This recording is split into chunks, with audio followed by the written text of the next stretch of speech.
गुप्त काल सबसे पहले गुप्त वंश के इतिहास की जानकारी के स्रोत। सबसे पहले इनमें साहित्यिक स्रोतों में पुराणों का महत्वपूर्ण स्थान है। पुराणों में दी गई वंशावलियों का आलोचनात्मक अध्ययन करने के बाद पार्जिटर, के.पी. जायसवाल आदि विद्वानों ने निष्कर्ष निकाला कि पुराणों में दी गई गुप्त वंशीय संबंधी जानकारी विश्वसनीय है। हालांकि पुराणों की संख्या 18 है, किंतु ऐतिहासिक दृष्टि से वायु पुराण, ब्रह्मांड पुराण, मत्स्य पुराण, विष्णु पुराण और भागवत पुराण अत्यधिक महत्व रखते हैं। पुराणों से गुप्त साम्राज्य, उसके विभिन्न प्रांतों और सीमाओं का स्पष्ट चित्र मिलता है।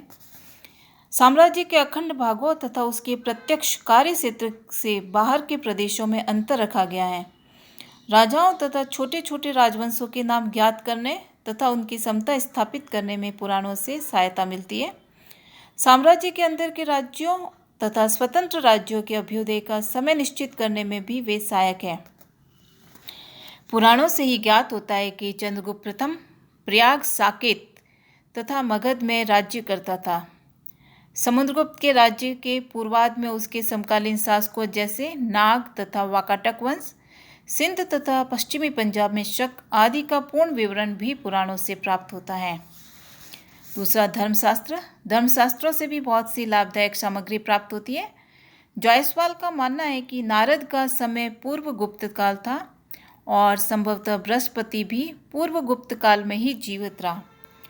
व्यास, हरित, पितामह और पुलत्स्य की स्मृतियां भी संभवतः गुप्त काल में ही लिखी गई थी और इनकी रचनाओं से पर्याप्त जानकारी मिलती है।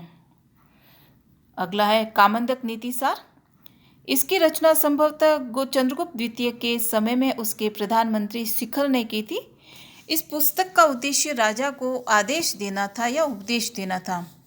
लेखक ने अपने स्वामी द्वारा शक शासक के वध की रक्षा की है। लेखक के शब्दों में, भेष बदलकर शत्रु की हत्या करने से नैतिकता का उल्लंघन नहीं होता है। फिर उस समय के काव्य नाटक साहित्य, ये भी हमारे लिए लाभदायक है। इनमें सेतुबंध या सेतु काव्य, कौमुदी महोत्सव, देवी चंद्रगुप्तम और मुद्रा राक्षस प्रमुख है। सेतुबंधम एक प्राकृत काव्य है जिसमें लंका पर राम के आक्रमण और रावण के वध को चित्रित किया गया है। इस पुस्तक की रचना वाकाटक राजा प्रवरसेन ने की थी। कौमुदी महोत्सव ये 5 अंकों में लिखा गया एक नाटक है।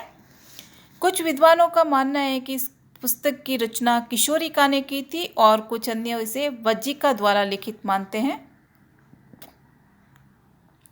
इसमें मगध की तत्कालीन राजनीतिक अवस्था का चित्रण किया गया है। इस नाटक की कथा के अनुसार सुंदर वर्मा मगध का राजा था। उसकी कई रानियां थीं, लेकिन उनमें से किसी ने भी पुत्र को जन्म नहीं दिया।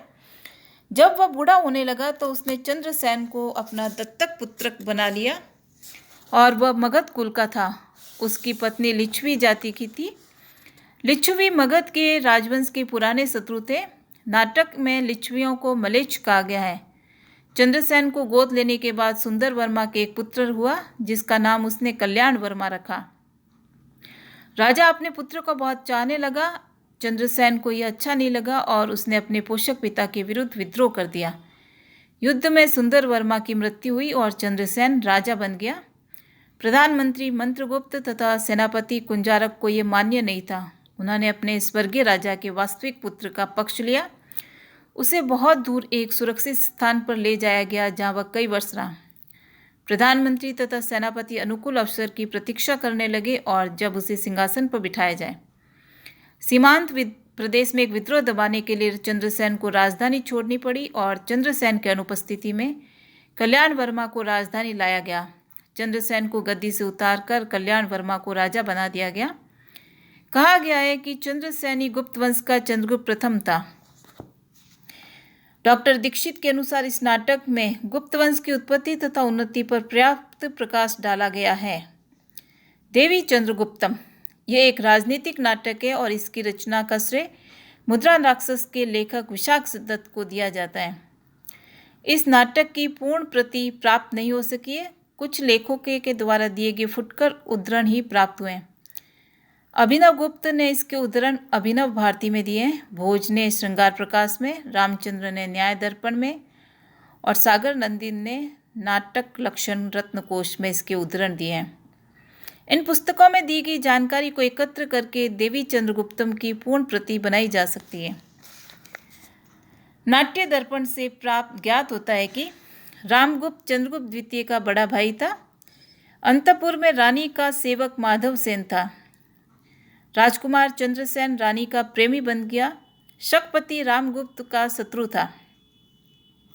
उन दोनों के युद्ध में रामगुप्त की पराजय हुई और उसने अपनी रानी ध्रुव देवी को शक राजा को देना स्वीकार किया।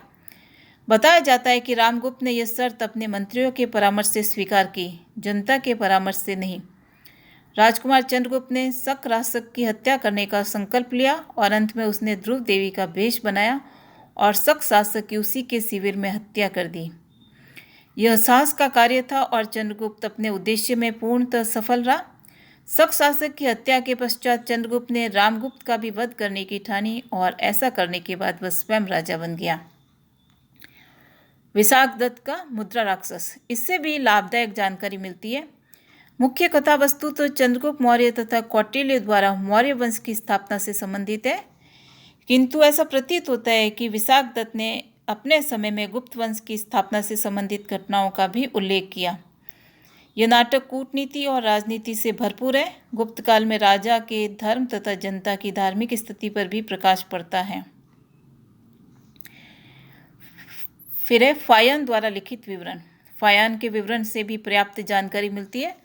फायान के विवरण का नाम है फो काओ की, यानी कि बौद्ध राज्यों का विवरण।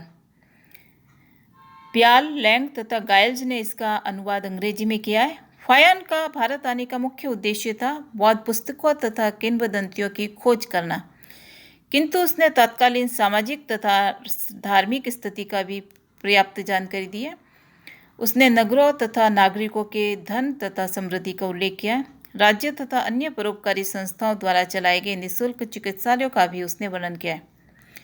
एक अन्य चीनी यात्री इत्सिंग ने, जो कि हर्षवर्धन की मृत्यु के बाद भारत आया था, महाराजा श्रीगुप्त का उल्लेख किया है। उसने चीनी तीर्थयात्रियों के लिए मृग शिखावन के निकट एक मंदिर बनवाया था। मंदिर का नाम था चीन का मंदिर और इत्सिंग ने इसके अवशेष भी देखे हैं। इत्सिंग बताता है कि इसका निर्माण उसके समय से 500 वर्ष पूर्व किया था। यह श्रीगुप्त संभवतः गुप्त वंश का संस्थापक था और उसने इत्सिंग के समय से 500 वर्ष पूर्व राज्य किया था। साहित्य के बाद अब है अभिलेख। गुप्त काल का इतिहास लिखने में अभिलेख भी सहायक है। 1888 ईस्वी में कार्पस इंस्क्रिप्शन इंडिकारम का तीसरा भाग प्रकाशित करके फ्लिट ने इसमें आरंभिक गुप्त राजाओं तथा उनके उत्तराधिकारियों के अभिलेख संरक्षित किए। इसमें इस कॉर्पस से पहले भी 12 अभिलेख आरंभिक गुप्त राजाओं के हैं। उनकी तिथियां 360 से 466 ईस्वी के मध्य। आरंभिक गुप्त राजाओं को मुख्य शाखा को स्कंदगुप्त के साथ समाप्त हुआ समझा जाता है। 484 ईस्वी का बुधगुप्त और 510 ईस्वी का भानुगुप्त कॉर्पस क्रमशः 19वें और 20वें अभिलेख में उल्लिखित है। 19वें और 20वें अभिलेख में उल्लिखित है। समुद्रगुप्त के इलाहाबाद स्तंभ अभिलेख में उसकी विजयों का विस्तृत विवरण मिलता है। समुद्रगुप्त की एरन शिलालेख अभिलेख संख्या 2 से भी उसकी शक्ति और कार्यकलापों का ज्ञान प्राप्त होता है। उदयगिरी गुफालेख, मथुरा शिलालेख, सांची शिलालेख और गढ़वा शिलालेख, ये सभी चंद्रगुप्त द्वितीय के हैं और वो उसके राज्य के प्रति नीति का अवगत करवाते हैं। गढ़वा शिलालेख, पिलसाड़ स्तंभ लेख और मकूबर मूर्ति शिलालेख कुमारगुप्त प्रथम के समय के हैं। बिहार स्तंभ शिलालेख, भीतरी स्तंभ शिलालेख, जूनागढ़ शिलाभिलेख, कोहोम स्तंभ शिलालेख और इंदौर ताम्रपत्र अभिलेख में स्कंदगुप्त के समय का वर्णन मिलता है। इसके अतिरिक्त मेहरौली लोह स्तंभ अभिलेख में किसी राजा चंद्र का वर्णन है। व्यास नदी के निकट एक पहाड़ी पर इसके मौलिक स्थान से दिल्ली का एक शासक इसे दिल्ली के निकट मेहरौली में ले आया था। इस अभिलेख में कहा गया है कि उसके विरुद्ध संगठित एक राज समूह के विरुद्ध युद्ध करके उसने वंग देशों पर विजय पाई।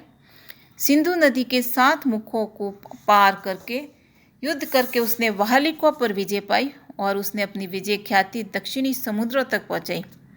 अपनी भुजाओं की शक्ति से उसने संसार में अपनी सर्वोच्च सत्ता स्थापित कर दी।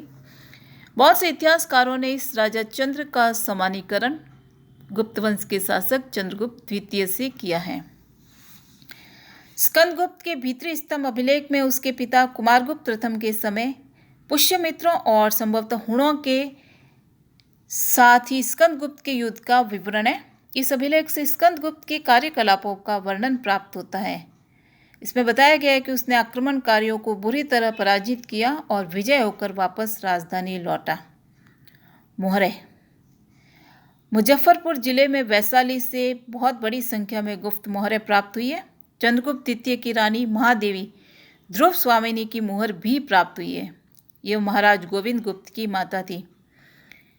अपने पिता चंद्रगुप्त द्वितीय के राज्य में वह वैशाली का गवर्नर था। वैशाली के अन्य कर्मचारियों की अनेक मोहरें भी वहां से प्राप्त हुई है। मोहरों की विविधता तथा नमूने से प्रांतीय तथा स्थानीय प्रशासन के संबंध में पता चलता है। उच्च तथा अधीन कर्मचारियों की मोहरें भी प्राप्त हुई है। नागरिक और सैनिक प्रशासनिक कर्मचारियों की लंबी सूची इससे हमें प्राप्त होती है। स्मारक गुप्त काल के स्मारक उस समय के इतिहास के स्रोत हैं। इन स्मारकों से कला तथा भवन निर्माण कला के विभिन्न केंद्रों के उदाहरण प्राप्त होते हैं, जैसे मथुरा केंद्र, बनारस स्कूल और नालंदा स्कूल। गुप्त कला विदेशी प्रभावों से मुक्त थी। सारनाथ अजायब घर में रखी हुई बैठे हुए बुद्ध की मूर्ति भारतीय कला की उत्कृष्ट कृति है। नालंदा स्कूल की कृतियाँ नालंदा तथा कुर्कीहार में दिखाई देती है। ये सब पटना अजायब घर में है। गुप्त काल के मंदिरों से तत्कालीन भवन निर्माण कला के संबंध में पता चलता है। लोगों के धार्मिक विश्वासों का भी उसी से ज्ञान होता है। इसमें तत्कालीन धर्मों और देवताओं को प्रस्तुत किया गया है, जैसे विष्णु, शिव, दुर्गा, जैन तीर्थंकर, बुद्ध या बोधिसत्व। उदयगिरी तथा पठारी के मंदिरों से विष्णु पूजा का ज्ञान होता है। उदयगिरी के एक मंदिर में गंगा यमुना को देवियों के रूप में प्रस्तुत किया गया है। देवगढ़ का एक मंदिर शिव तथा विष्णु की पूजा के लिए है। एहोल का मंदिर दुर्गा की पूजा के लिए है। बादामी गुफाओं की उत्तम शिल्पकला से लोगों के धार्मिक अवस्था का ज्ञान होता है। मुद्राएं गुप्त इतिहास की बहुत सी सामग्री गुप्त सम्राटों के सिक्कों से भी प्राप्त होती है। जे एलन ने 1914 में गुप्त वंश के शासकों की सूची नामक रचना प्रकाशित की। गुप्त वंश के सिक्कों की सूची नामक रचना प्रकाशित की। इस रचना में गुप्त वंश के सिक्कों का नियमित अध्ययन किया गया है। समुद्रगुप्त द्वारा चलाए गए सिक्के प्राप्त हुए। इनमें चंद्रगुप्त कुमार देवी प्रकार के सिक्के, चीता प्रकार, वीणा वादक प्रकार, अश्वमेघ प्रकार। अश्वमेघ प्रकार के सिक्कों से ज्ञात होता है कि समुद्रगुप्त ने अश्वमेघ यज्ञ किया था। इसके अतिरिक्त पताका प्रकार, धनुर्धर प्रकार आदि सिक्के। चंद्रगुप्त द्वितीय के भी विभिन्न प्रकार के सिक्के मिले हैं। इनमें धनुर्धर प्रकार, शंख प्रकार, छत्र प्रकार, शेर घातक प्रकार, घुड़सवार प्रकार। कुमारगुप्त प्रथम के भी कई सिक्के मिले, यथा धनुर्धर प्रकार, अश्वमेघ प्रकार, घुड़सवार प्रकार, शेर घातक प्रकार,